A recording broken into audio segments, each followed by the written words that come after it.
Well, hey everyone. Welcome to vlog number 5 here on the Brian Zach Show. Um, Lots to talk about, so let's get right into it. Um, let's see.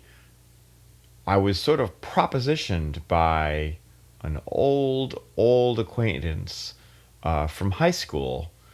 Um, this guy named Jared, who went to I went to high school with his brother, actually, his older brother, um, and we've just been Facebook friends ever since Facebook existed, I guess. And we haven't had much correspondence at all since however many years ago that was. But anyway, this person, Jared, reached out to me and said that he has a son who is in the 6th grade and he's interested in taking drum lessons. And but his son has sort of like a learning disability, and so traditional lessons in the traditional sense, I guess, don't or aren't working for him. So he has asked me to create some drum lesson videos that are maybe like 15 minutes long in length, and just sort of demonstrate whatever the lesson is and then sort of try to apply it to a song, and specifically maybe a song that Jared's son is aware of or listens to. So I'm waiting for Jared to send me a song list of songs, and I'll just take a listen to some of these songs and see what I can find in there, that I can cover for the drum lesson. I think he's pretty much a beginner as far as drum set goes, so I think he can read music, but just in terms of, drum set playing, coordination, independence, and that sort of thing. So I think the lessons will primarily focus on the fundamentals, which is always good to go back and visit, even for us pro players.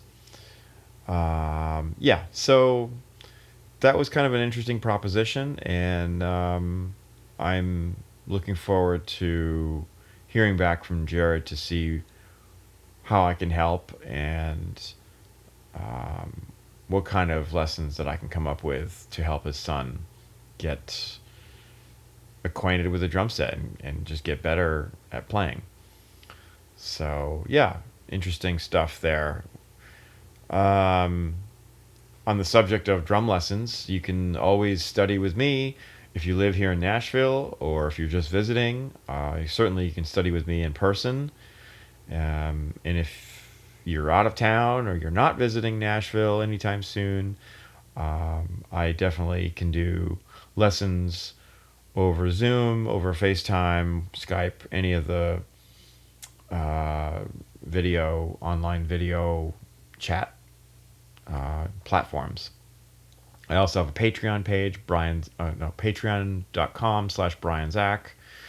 If you can't afford lessons with me, then just go to my Patreon page. It's $5 a month. I mean, no excuses there. That's less than a coffee at Starbucks.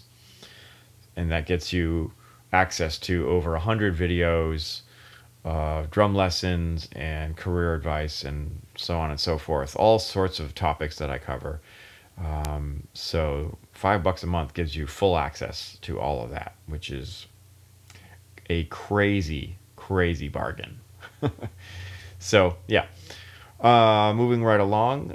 Earlier in the week, I was the house drummer for this thing called the Songwriters Workshop, which is hosted by the Musicians Union here in Nashville, and I've been doing it for a couple months now.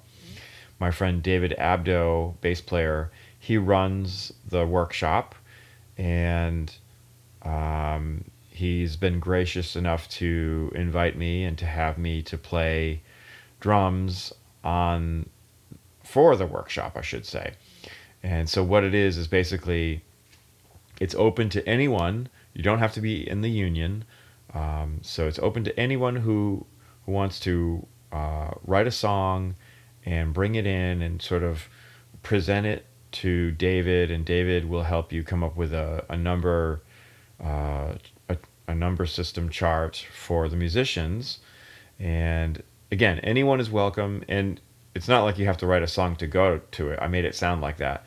Anybody can go to this thing at all and just sit and watch and listen, or you don't have to participate even at all.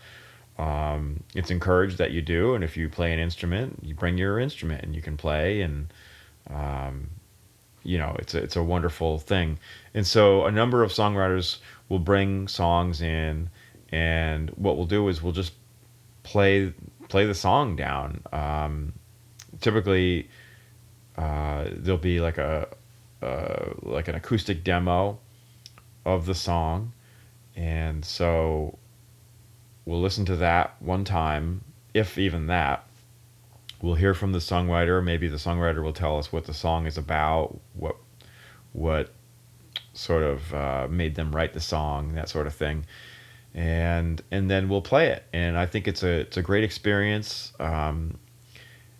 It's just, for me, it's good practice, because you know it's just, being creative, like on the spot in front of people, especially when sort of there's pressure like that. It's really good to do that. It's a good muscle, and it's good to exercise that muscle. And so, so often sessions these days, at least the ones that I'm doing, are here at my home studio, and it's just me in the room and there's nobody else. And I'm obviously, I mean, there's all sorts of advantages to that as well. So I can, I'm free to come up with parts and make mistakes as often as I want, which I do quite often. And, take, you can do 59 takes of a song if you want to. I don't think you should. I don't think that's recommended, but, um, so this is a totally different kind of environment where you're in the room with a band, with a full band. There's bass, guitar, might be more, there might be a keyboard, there might be horn players, there might be background singers, and so on and so forth. There's all sorts of instrumentalists might be in the room, and then of course there's an audience too, who are just there to listen and maybe sit in on another song, or later on in the during the course of the workshop. And so they're all just sitting there and they're watching you, and they have a copy of the chart. So everyone has a copy of the chart and they're reading as we go. And so it's almost like in a real recording studio, you have your engineer, you have a producer, you might have the artist there with you. Maybe the artist brought some friends or some family with them. I mean, there's sometimes that you are playing for an audience, even in the recording studio, like it or not. And so, as well as the other musicians that you're playing with. So there's always sort of that pressure in a traditional recording session where, there's people there who are kind of judging you in a way. So it's a great, this songwriter workshop is a great way to sort of, what's the word? Sort of simulate what that's like. And for me, I treat it like I'm on the session. I treat it like I'm trying to get a great take the very first performance. So the first time that we read it down, I am playing as if we're going to keep the take no matter what happens. So I'm trying to play it real clean and come up with the goods immediately. Sometimes in a real session, especially here in Nashville, there won't be time. You don't get to spend 3 hours on a song. Sometimes you need to, get 3 or 4 songs done in the course of 3 hours, or sometimes even more than that. Sometimes even more songs than that. So, and of course, being the drummer, it's everything can layer on top of the drums later on. But as the drummer, you are the one who's in the hot seat. You need to take care of biz and lay down your drum tracks and have good takes within the first, second, or third take, And so this is just such a great practice for that kind of mentality. And as well, the Songwriter Workshop is just a great hang. It's a good networking kind of place. There's lots of new people that you're going to meet and shake hands with and hopefully make a good impression with. So that's another reason why I feel it's very important that I play the song really, really well the first time, because you may not get a second time because maybe somebody else wants to sit in, another drummer or something. So there's that, but also I just want to make a great impression. I want whoever's in the audience to be like, wow, that drummer really made that song come to life immediately. And so it's just a great it's 2 hours long on a Wednesday night, and these days I haven't been quite so busy as I used to be. So it's a good way to spend a Wednesday evening with some cool people in a creative environment, and I always walk out of there just feeling really great and really just like I accomplished something.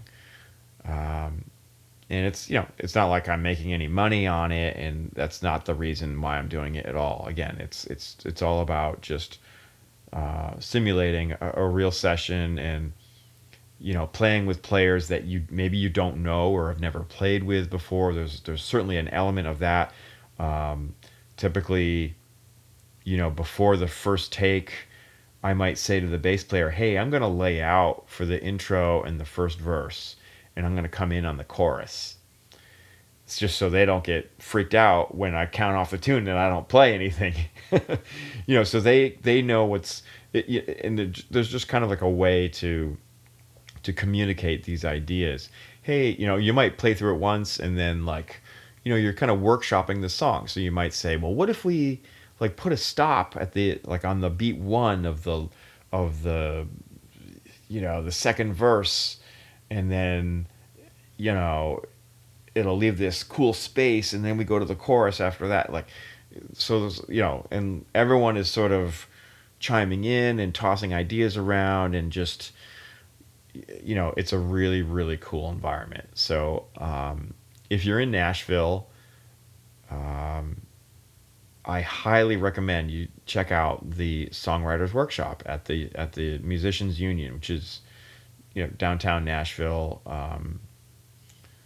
So you can just look up the address. It's like something Circle Drive, or I can't remember exactly what it is, but easily found through GPS. And it's 6 p.m. to 8 p.m. Every last Wednesday of the month. So the next one, I'm not sure of the date, what that will be, but if you look it up real quick, that would be June 28th, looks like. So, yeah. Anyway, and it looks like I won't be able to make the next one, unfortunately. Am I gonna? I think I'm coming. Nope, I'm coming home on the 29th. So yeah, I got asked to do a gig out of town in Phoenix. I'll be gone for almost a week. My friend Ben Hale asked me to play a couple of shows in a theater where he works in Arizona, or maybe just outside of Arizona. I don't know exactly the location, but Phoenix. I'm flying to Phoenix Airport, Greater Phoenix, if you will, and it's a like a Rolling Stones and Eric Clapton tribute. So I'm pretty excited about that. I'll be playing with some people that I haven't seen or played with in a long time. My friend Zach Ryan is one of them, who he used to live here in Nashville. Now he lives in Las Vegas, and he's gigging all around Las Vegas right now. But he's a great dude, great hang, and super talented guy. So I'm really looking forward to seeing Zach, and of course Ben too. Ben is so talented and just a dear friend, and just good people all the way. So that's later on at the end of the month. Anyway, So I'm a little disappointed that I won't be able to play the next Songwriters Workshop. But now's your chance. If you're a drummer, go to this next Songwriters Workshop, and maybe you can be the house drummer for this upcoming one. So yeah. Anyway, the other day I met some friends of mine for coffee. Drummers, two drummers. Well, actually, one of which I am friends with and I've known for a few years now. Uh, a good drummer from Australia. His name is Chris Broomhead.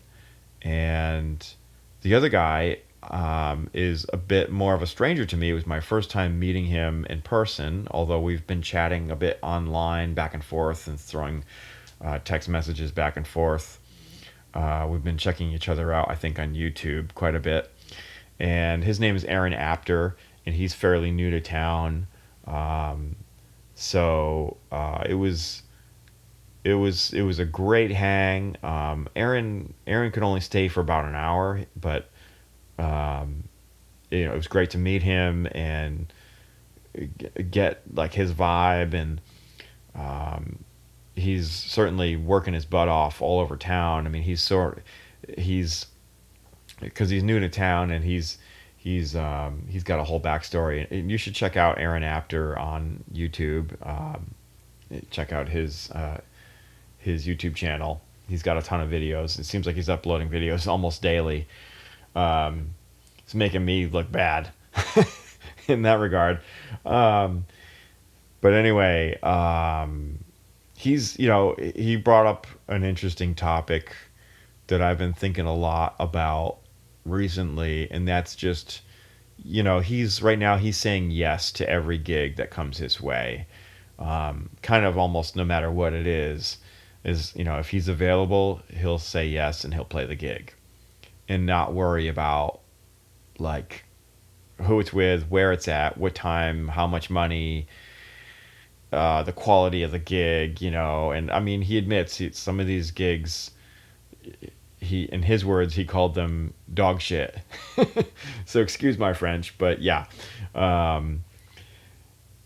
Which I get, I mean, because when you start saying yes to everything, yeah, you're just gonna have all sorts of stuff kind of thrown at your head, and maybe some of it is gonna be pretty crappy, or whether it's crappy songs or crappy band members that you're playing with, or just crappy venues, crappy time slots, crappy paychecks, maybe all of the above. And this is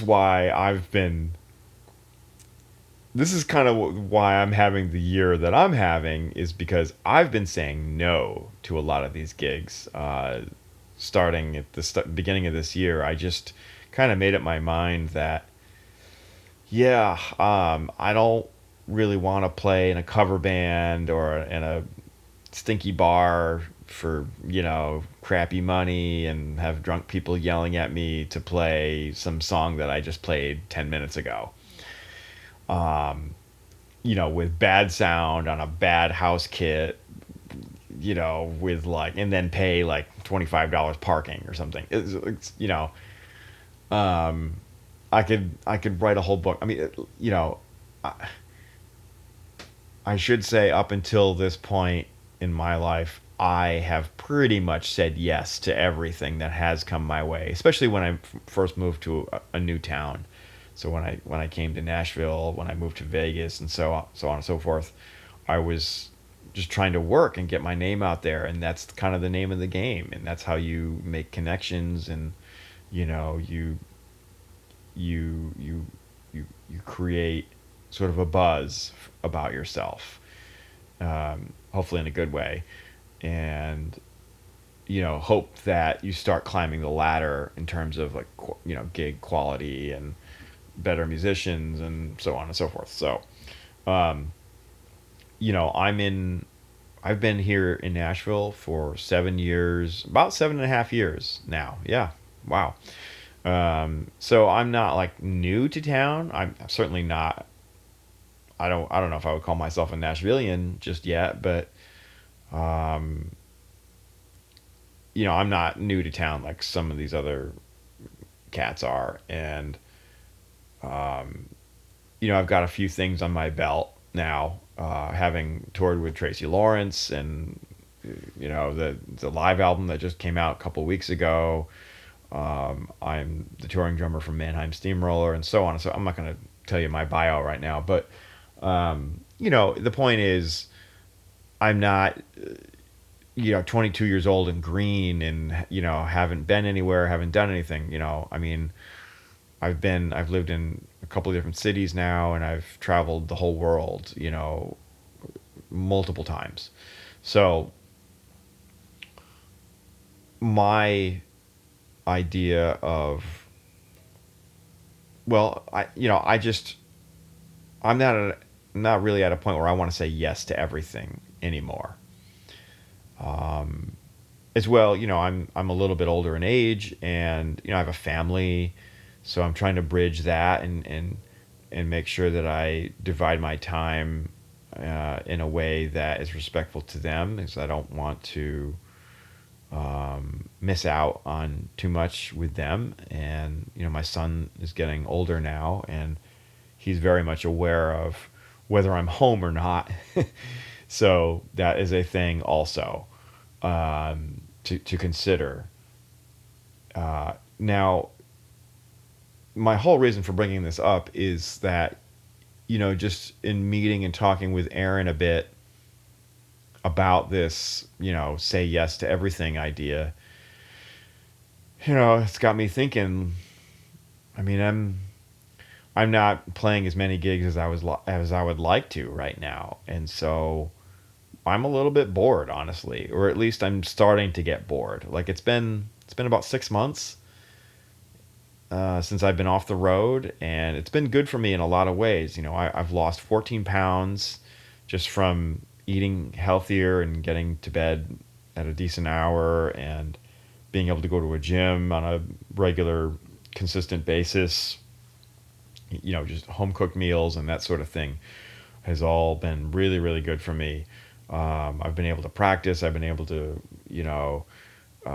spend time here in my studio, and I've got some stuff coming, some new gear that I bought that I'm expanding the studio with, which I will get into probably on the next episode.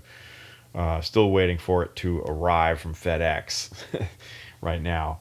But so I'm at a point where I'm starting to get the itch again.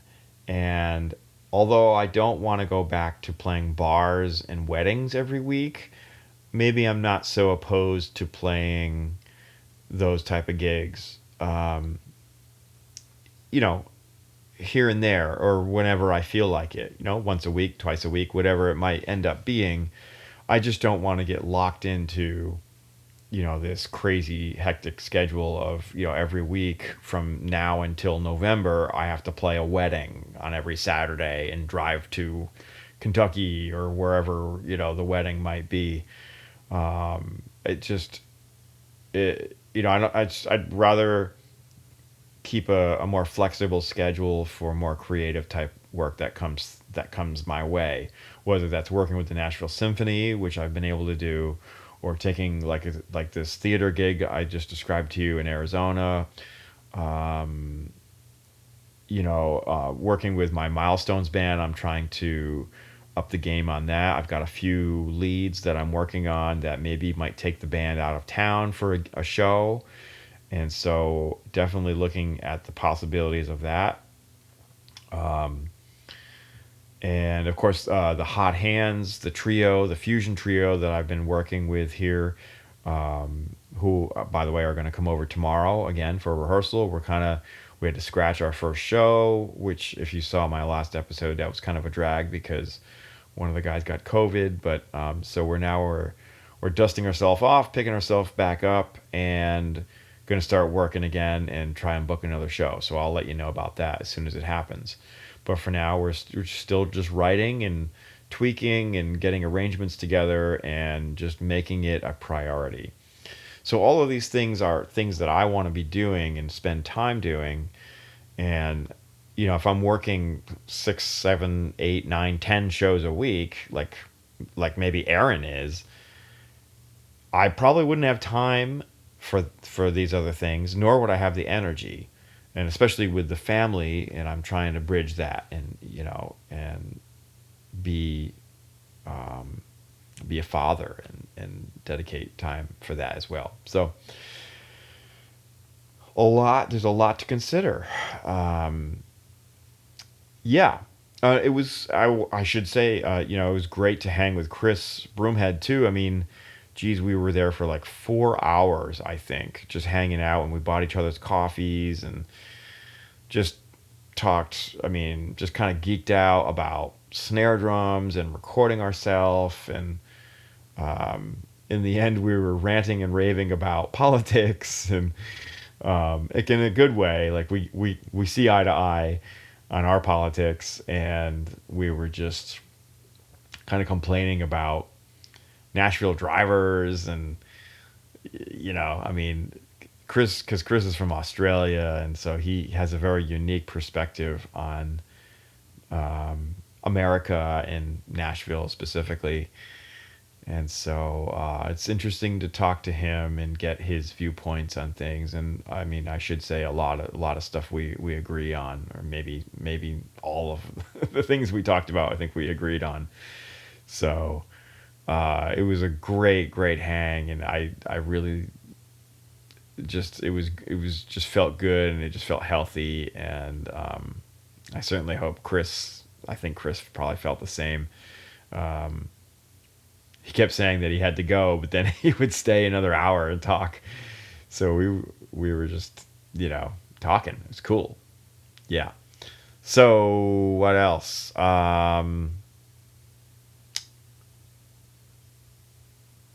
Yeah, let's look at the week ahead. I'm gonna be gone for a couple of days with my family. We're driving down to Atlanta. We're gonna go see the Mets play the Braves at the Braves Stadium. And we've got plans to see my buddy Tony DeSere and have our sons respectively meet each other for the first time. So that'll be cool. Um, we're trying to figure out what to do during the day around Atlanta. So if you have any suggestions, write them in the comments. Um, let's see. Later in the week, I have two gigs. One of which is with the Alley Cutter Band at this local place called Chops Hall's Chop House. That's what it's called. It'll be my first time playing there, so I'm interested to see this place. I've heard a lot about it, and it kind of, I think it kind of is parallel to the Skulls Rainbow Room kind of vibe, is what I'm told, which should be interesting. Um, because I played at Skulls Rainbow Room for 6.5 years, and not really doing that anymore as of this year either. Um, Although I'm even maybe thinking of calling Laura and maybe being open to doing that again. I don't know. I have no idea if she would have any need for me at all. But yeah, regardless. And then the other gig I'm doing next Saturday, and it's for a husband and wife couple. They're called the Heatherleys, and it's sort of like a rockabilly kind of meets country show. So I have a whole set list of songs from them that I need to really spend some time learning. And since I'm going to be out of town Tuesday, Wednesday, Thursday, I don't have a ton of time. They did send me some charts. They sent me a set list. I don't know how good the charts are because I haven't compared them with the music yet, but I do certainly have my work cut out for me to get familiar with all of those songs, tempos, and all the patterns, just learn the songs as you do. And so yeah, kind of a mountain of work there, because there's probably 1, 2, 3, 4, 5, 6, 7, 8, 9, 10, 11, 12, 13, 14, 15, 16 songs on that set list that I'm just reading off the other monitor there. So, and I think I only know three of them. Yeah, three of them are covers. So the rest of them are originals, at least it looks like anyway. So definitely going to be a good time. I will try to get video of those shows and show that to you. Um, but yeah, so that's what's going on in my world. And um, I think maybe I'll bring a drum pad and a pair of sticks with me to Atlanta just to stay fresh. I don't know. I really don't know how much practicing I'll have time for or even want to do. But yeah. Oh, and I should say, yesterday, it's been kind of a non-music weekend in a way for me, because yesterday we took the family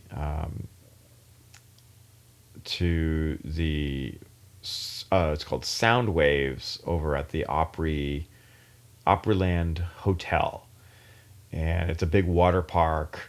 And so we were there the whole day. Oh my God, I got so much sun. I was so exhausted yesterday after.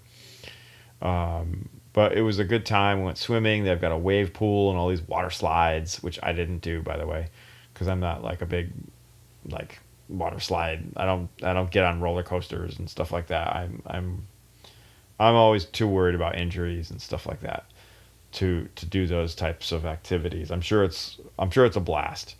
But they have a lazy river and like a rapids kind of river, and yeah, I'm a great swimmer, so it's a lot of fun just to be in the water and uh, just have a day where you're just splashing around with the family and getting some sunshine. And I was reading my book. Right now, I'm reading Dave Grohl's book. I don't remember what he titled it. It's like Music and Stories or something like this. And I'm about halfway through. It's a great book. It's really quite, what's the word? It's it's interesting. I'm just enjoying his take on, um, certainly enjoying his take on the Nirvana thing, because I'm right about that point where he joined up with Nirvana, and um, of course Kurt Cobain committed suicide, and so that's right about where I am in the book. So it's really interesting, and just I can't think of the adjective that is in my brain that I want to use to describe how I feel about it, but um, it's a little vague with some of the Nirvana stuff. Like, I wish that he had gotten more into like the songwriting process and just musically. I understand that he didn't write the book like he didn't write the book for musicians. I think it's supposed to be more for the fan and the layman, non-musician. So he kind of glosses over a lot of the details about, like, I wish there was more information in the book about him recording at Sound City and that sort of thing, but there isn't. It sort of jumps around a bit, but it's a really interesting read, especially to read his life before Nirvana and what that was like, and his how he struggled, and um, he really dedicated his whole life to music. So yeah, I really encourage you to go check it out. Um, so yeah, I'm gonna bring that book with me to Atlanta, and I'll probably have some downtime to read that as well. So I'm looking forward to finishing it this week. And that's it, I think. So I'm gonna wrap it up here. Thanks for joining me again. Don't forget to like and subscribe. As always, leave me a comment. Let me know if there's anything I can change about these vlogs. I've sort of been trial and error with different cameras. I'm using my iPhone again on this video for the camera portion, and I've got my trusty ribbon microphone here that I normally use as room mics when I'm recording drums. But so I'm doing the voice into Logic again. So yeah, just because it's cleaner. The other videos I noticed there's background noise, and it's just my voice doesn't sound as good or as clean. And so it is one more step to edit and put the audio with, sync it with the video and yada yada. So, there's that. So hopefully this thing will be up. This, right now I'm recording this. This is Sunday night. Hopefully this thing will be up tomorrow, Monday. And certainly I'm going to try to get this up before I leave for Atlanta, because that's has to be done. So anyway, love you guys. Thank you for joining me here, and I will see you on the next video.